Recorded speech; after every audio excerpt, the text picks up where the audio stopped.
कितना लोगों का फिक्र है उन सबको। और जो लास्ट वो जा रहे थे, मैं उनको ये कहा कि सर, एक लड़की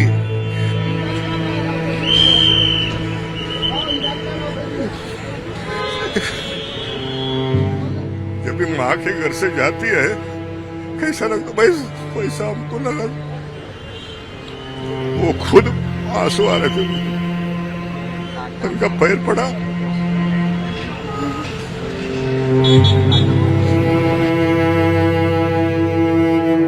बहुत बुरा लग रहा है कि रतन टाटा जी जो है वो हमारे हृदय पे, मतलब सही कहो तो सही में वो राज कर रहे थे। जो भारत की अर्थव्यवस्था को उन्होंने देश और विदेश में इतना उन्होंने आगे बढ़ाया, नाम किया। आज पूरा देश श्रद्धा से जब भी टाटा ग्रुप का नाम आता है तो मन में एक बहुत बड़ी एक सम्मान की भावना आती है।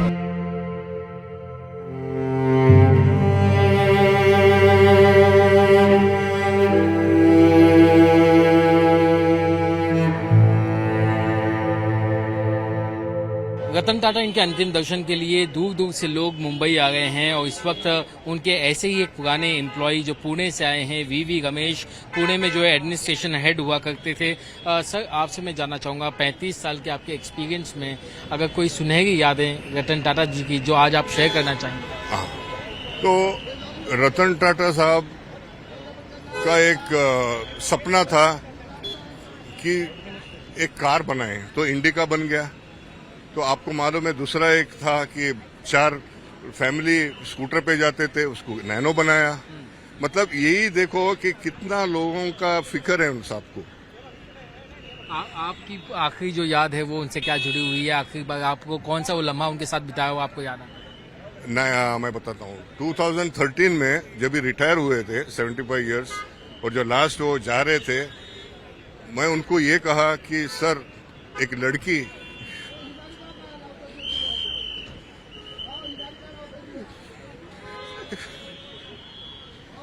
जब भी माँ के घर से जाती है, कैसा लगता भाई, पैसा हमको लगा। वो खुद आंसू आ रहे थे, उनका पैर पड़ा।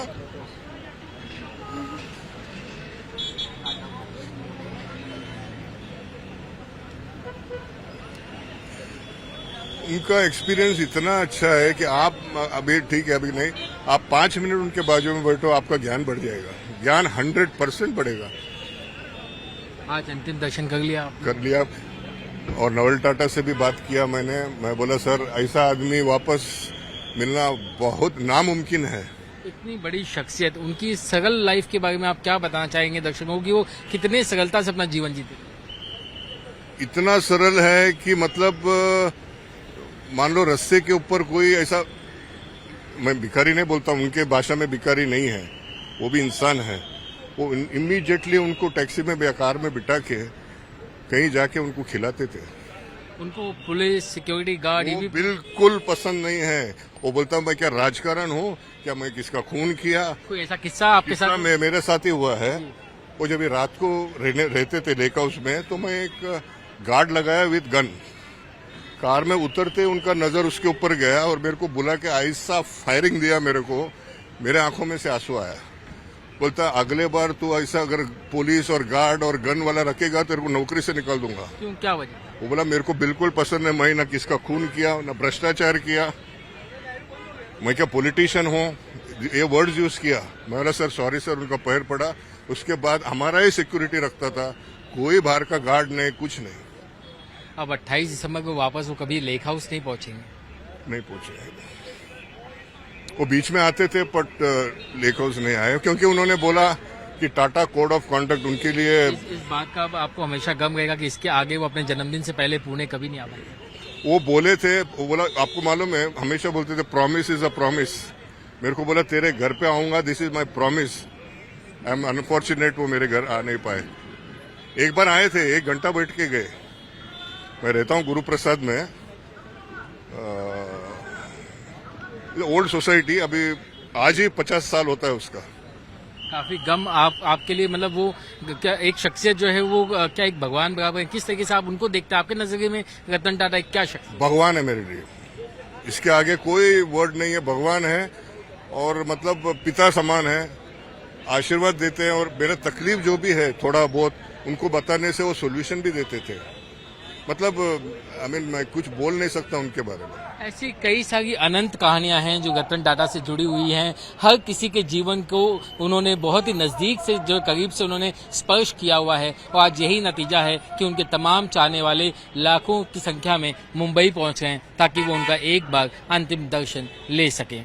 जानकर हम सबको बहुत दुख हुआ कि ये अभी नहीं रहे, लेकिन बहुत बुरा लग रहा है कि रतन टाटा जी जो है वो हमारे हृदय पे, मतलब सही कहो तो सही में वो राज कर रहे थे। जो भारत की अर्थव्यवस्था को उन्होंने देश और विदेश में इतना उन्होंने आगे बढ़ाया, नाम किया। आज पूरा देश श्रद्धा से जब भी टाटा ग्रुप का नाम आता है तो मन में एक बहुत बड़ी एक सम्मान की भावना आती है और बहुत ये जानकर दुख लगा कि ऐसा हुआ।